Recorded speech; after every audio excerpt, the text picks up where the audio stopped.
mistake? Why did aid restart only a few days later? Again, we would take complete issue with what would some call reporting and others call a hatchet job. So why did aid start just a couple days later? I'm saying the reporting is inaccurate, ma'am. Before we show evidence and continue with more live footage, just imagine you're a Ukrainian soldier, pinned down under Russian fire, waiting for American aid that never comes. Not because of sabotage, not because of war, but because one man in Washington got confused. Pete Hegseth's blunder didn't just cost time, it cost lives. And when Congress found out, Mikie Sherrill took him apart live and without mercy. Thank you both for being here today.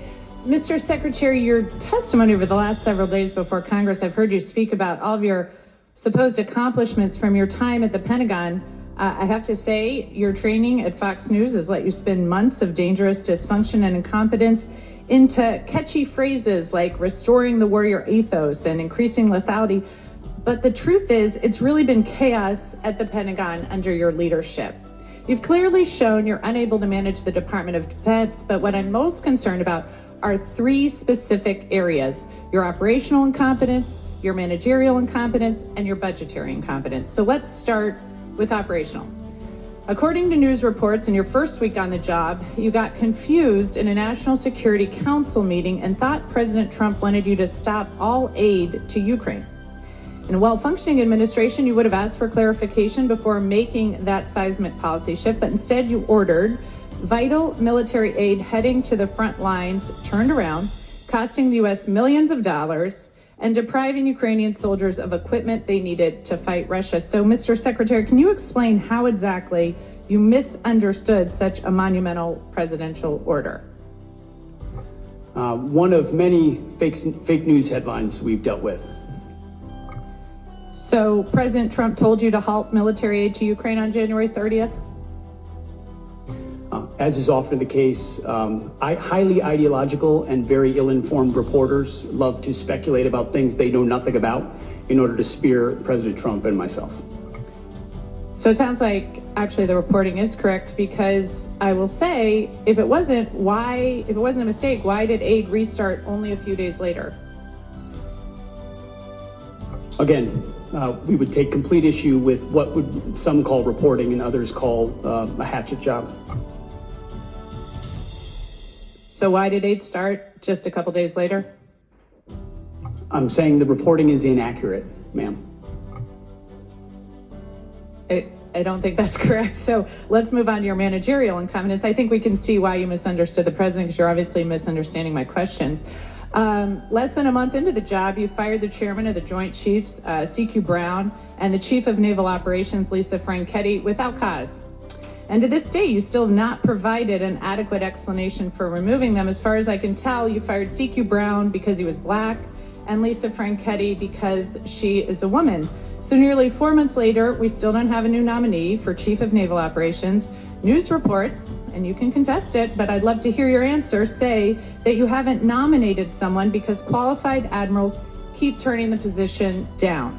So tell me, Mr. Secretary, when will Congress receive your nomination for the next chairman of the next chief of naval operations? Ma'am, with all due respect, I would suggest not believing every headline you read. With all due respect, I'd like your nomination. When will we see it? There is not a single admiral or any military official has turned down a position that's been... So when will we see your nominee for the chief of naval operations? In due time, for all the right reasons. Again, I think we've seen the managerial incompetence. Okay, let's move on to budgetary incompetence. You missed the deadline to submit a draft defense budget to Congress, which makes it impossible for us to complete our work on the NDAA or appropriations, and makes it more likely you'll receive delays in funding you need for new acquisitions, programs, and other priorities. Additionally, you're blowing money on poorly conceived operations and vanity projects for President Trump, retrofitting the Qatari jet to serve as Air Force One, will cost about $400 million. The parade in D.C. this weekend will cost upwards of $40 million. Your bombing campaign in Yemen cost about $1 billion, and a week later they were having missile strikes in Israel. Your operations in L.A. will cost tens of millions of dollars, and you claim to be cutting costs at the Pentagon, but all I see are wasted dollars better spent addressing our most pressing threats like China. So, Mr. Secretary, what priorities have you cut funding for to pay for these projects? Ma'am, I would just say your list left off securing the southern border. So, Mr. Secretary, what priorities have you cut funding for to pay for these projects?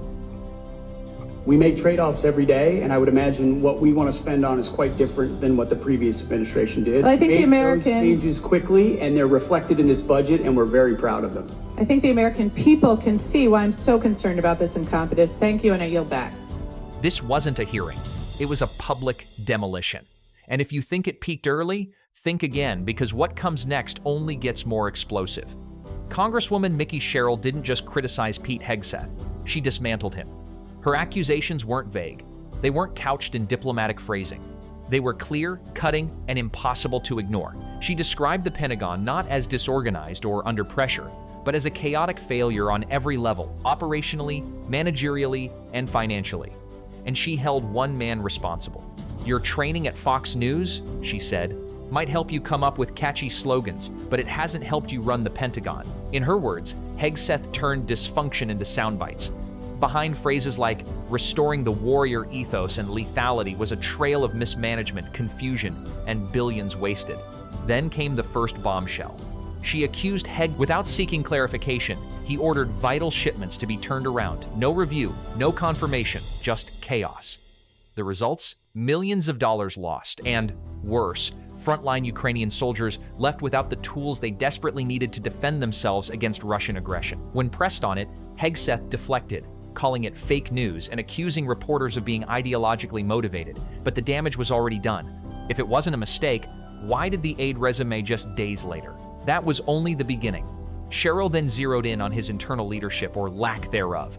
Within weeks of assuming office, Hegseth abruptly fired two of the most senior military leaders in the country, C.Q. Brown, the chairman of the Joint Chiefs of Staff, and Lisa Franchetti, the chief of naval operations. To this day, no explanation has been given, but Sherrill made her position devastatingly clear.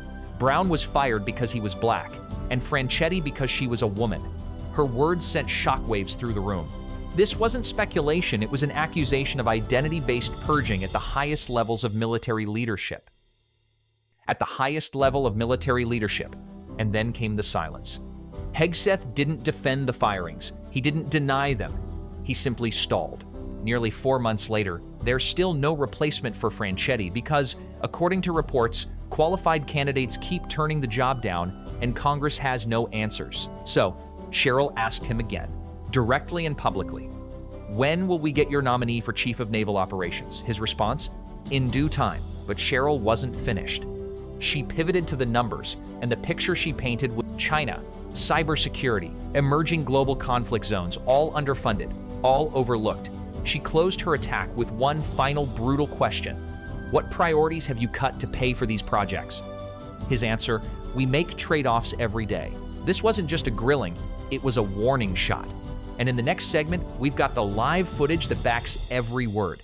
Because this wasn't just one woman holding power to account. It was a rare moment where the mask came off, and the world saw just how deep the dysfunction runs.